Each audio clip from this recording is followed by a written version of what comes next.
Oy guys, kamusta?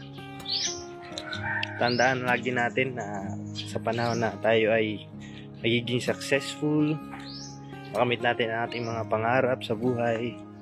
Stay humble pa rin, huwag nating kalimutan ang pagiging humble dahil karamihan sa mga nagiging successful sa panahon ngayon, di na nila nililingon ang kanilang mga pinanggalingan.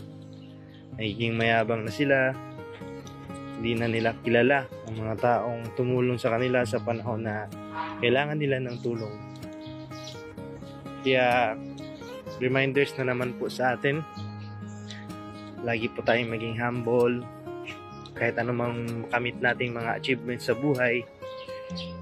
Lagi natin pasalamatan ng Diyos sa mga taong tumulong sa atin. Stay humble mga kois. Ingat palagi. God bless.